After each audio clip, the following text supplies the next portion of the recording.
Good morning. My name's Amie Jackson and I'm the Head of Strategy and Transformation at British Antarctic Survey. I'm conscious I have the first slot of the day, so I'll try and make this an interesting start to today's symposium. I'm going to talk about change today, managing change, particularly across our Antarctic operations. Already in the few days that we've been here, we've already seen the scale of change that's taking place across all Antarctic programs as a result of aging infrastructure, new technology, outdated systems, many different things. But BAS is no different. We've been following our change journey for about 10 years now, and it feels like a good time to share with you where we started, where we're trying to get to, and the path that we've taken so far to get to this point. I'll talk about some of the risks and issues that we've faced, and also some of the lessons that we've learned along the way. Some of those we've learned through success, some possibly the harder way, and I'll let you decide which ones were which. So the first thing I want to share is our particular journey, and as it says on the screen, it all started with a ship. So in 2013, BAS was in a position where we had two aging vessels that were becoming increasingly challenging and costly to maintain. Concurrently, we had a range of buildings and infrastructure that was coming towards its end of life, and our intercontinental airbridge aircraft, the Dash 7, was becoming increasingly challenging to support as a result of dwindling training and simulator availability. We were also at a point where many of our business systems and processes were becoming quite outdated and unsupportable. We had an aspiration. We knew that in the future we wanted modernised infrastructure that would improve the well-being of life for those on station. And we also knew that we were on the precipice of a huge increase in the use of technology and digital approaches to support our science and operations. Our use of carbon was also becoming something that we were very concerned about in terms of delivering our science and operations. So we knew where we were and we knew where we wanted to get to. But there was a gap in the middle. How were we going to get there? And that really started to sort of form our transformation roadmap. So development of our infrastructure began in 2013 when our new polar ship was agreed. This started a period of planning not only for the ship, but also for the associated projects that would be needed to support it, which included wharf infrastructure at King Edward Point and Rothera. The early stages of a project can arguably be just as challenging as the build process itself. There are lots of people that need to be consulted, and all of those people have different ideas. So one of the first things that we really understood at the beginning of this process was that we needed to have a very clear understanding of what our strategic requirement would be for projects that we were investing in. The keel of our ship was laid in 2016, and at that point we embarked a team of mariners in the shipyard to oversee the project. Really, that enabled that team to really fully engage with the project from the very beginning, and it also gave them a huge sense of ownership of the vessel when we actually got handed the keys. We're really seeing the fruits of that decision now that the ship is operational. We saw our first construction teams embark on our stations in 2018, the start of at least a 10-year period of construction on site, if not longer. We chose to fully integrate our construction teams into our station teams whilst they were living on station, a conscious decision that we did know that would come with significant cultural challenges. So we did invest in resource at that early stage to fully plan the integration of those teams, and we continue to invest in that resource now. It was about this time that COVID arrived. Not only did it have a significant impact on our day-to-day business, but it also had a huge impact on our ability to manage change. The shift of focus from crisis management meant that actually getting the time and the focus of key individuals became very difficult. So inevitably, progress did slow on our change projects during this period. But it's important to say it didn't stop. We did manage to keep progress moving towards some of our key milestones for our projects. The SDA, the RRS Sir David Attenborough, was handed to us in 2020 with a 3-year period of operational trials planned to start in 2021. By this time, we had to release our 2 previous vessels, so we had to balance trials and operational delivery at the same time. This is not something that we'd ever planned to do. It is a result of delays that were caused by COVID. So I think my first lesson would be start planning your transition as early as possible, because when things like a global pandemic turn up, it means you're in a much better position to be able to manage those projects successfully with a little bit of a buffer. So that brings me roughly to where we are today. And so at the moment, we're heavily focused on planning the transition to our new Discovery building at Rothera, which will give us at least 3 years to put those change plans in place before we get keys to the building. Like I say, a very strong lesson that we learnt the hard way from the ship. Through this transition planning, we look at all aspects of our operation to try and understand the difference between what we used to do and what we will be doing in the future.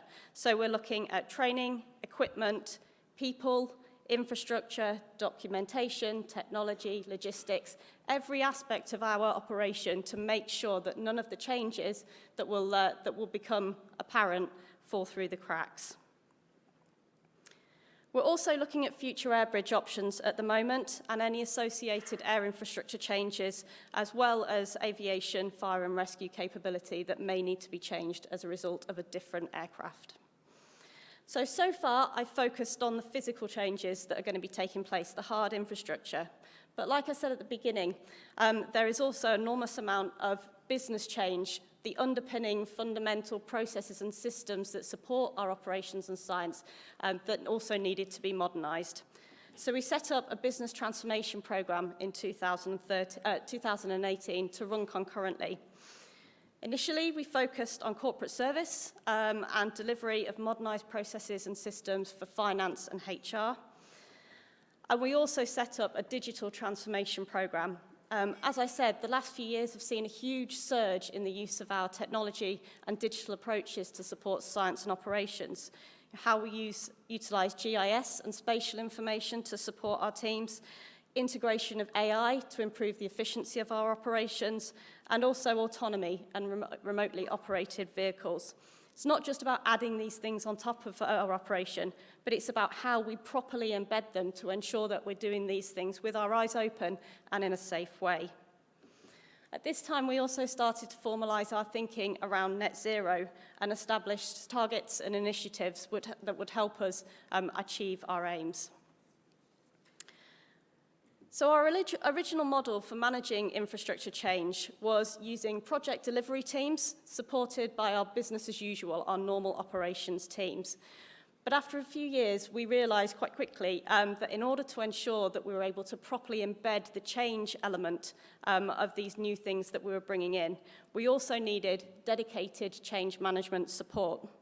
Initially, I was employed in 2018 to start looking at how we would move from a 2-ship to a single-ship operation. That then grew to 4 people in 2020 as we started to expand the scope of our transformation programme. And it's now a team of 9 with a combination of change management and subject matter expertise, such has been the success of investing in that specific change management resource. Now, the new shiny things that we get at the end of a project are clearly very important. But if we don't invest time in engaging the people that will ultimately use it, inevitably it's not going to be successful, or it's going to be a really painful process getting there. This is why we've found it so beneficial to invest in a team that don't get distracted by the day-to-day and can bridge the gap between project delivery teams and business as usual and ensure that everybody is on the same page. Change is a notoriously tricky subject. People find it challenging and often quite threatening. And having a clear and transparent plan that they can see is absolutely essential. And part of that needs to be a deep dive into the risks that we carry when we are considering change projects, which leads me on to my next slide. So when it comes to change, we can probably categorise most of our risks into 3 themes: people, safety, and delivery. In my mind, just personally, I think people are probably the greatest factor in the failure of many change projects. If the right people aren't engaged at the right time, they're simply going to carry on as they did before, operating with an old culture in a new world, which inevitably leads to more problems than you had in the first place. Alternatively, they won't feel involved in the process, and we lose skilled and experienced staff. There's also a risk that we don't have the right skills in place if we don't fully understand the new things that we're bringing in, particularly around new technology and modern buildings. And if we don't have the right skills, that moves us on to the second risk category, which is safety. If we don't fully understand the implications of change, we risk the safety of our people and the continuity of operations. Now, ultimately, if we don't understand what we're actually bringing in, projects will fail, we won't see the benefits of our investment, and science will suffer as a result. I think so far this all sounds a bit bleak, so I want to try and finish this presentation on a slightly more positive note. And there are lots of things that can be done to mitigate these risks, and I just want to share with you a couple of the lessons that BAS have learned along the way. So my first lesson is about communication. Communication is absolutely key when it comes to initiating change. Engaging people in the process from the beginning through to the handover and actually beyond that is essential to make sure that they're fully bought into the change. I can't stress enough how important transparency of plans and intentions are with all of your stakeholders. As soon as people think that decisions are being made behind closed doors, they disengage, and then we go back to that risk of losing staff and experience. My second recommendation would be start your planning very early. It's never too early to start thinking about shaping the transition to something new. Even if it starts off at a very high level, managing the expectations of those that are going to be using it at the early stage will make your life much easier in the long run. Write things down. This might seem like a slightly obvious one, but unfortunately it probably wasn't to us in 2017. We spent a lot of time developing very detailed user requirements for the project itself, but we didn't necessarily really get a full understanding of the difference between the old and the new way that we wanted to operate new assets. Had we had a target operating model at that point, which focused on people, process, organisation and technology, we would have had a much greater understanding of the change impact of the things that we were bringing in. I should say this is something that we've got now, and that sits along our user requirement development process, so we can form a change impact assessment at the same time. My final lesson would be not to take your eyes off safety. People tend to get distracted by new things and sometimes forget the fundamentals. In the polar regions, safety has to be our #1 priority.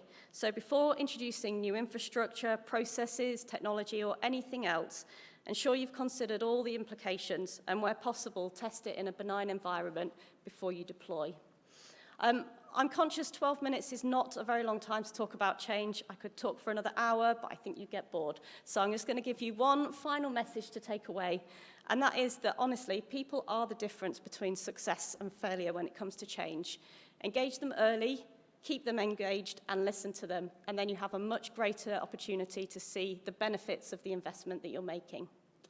I'd like to thank you very much for your attention. I don't know if there's still, might have gone over, if there's time for questions. Otherwise, I'll be really keen to talk to anyone that's going through a similar journey at the moment and share our change battle stories. But thank you very much.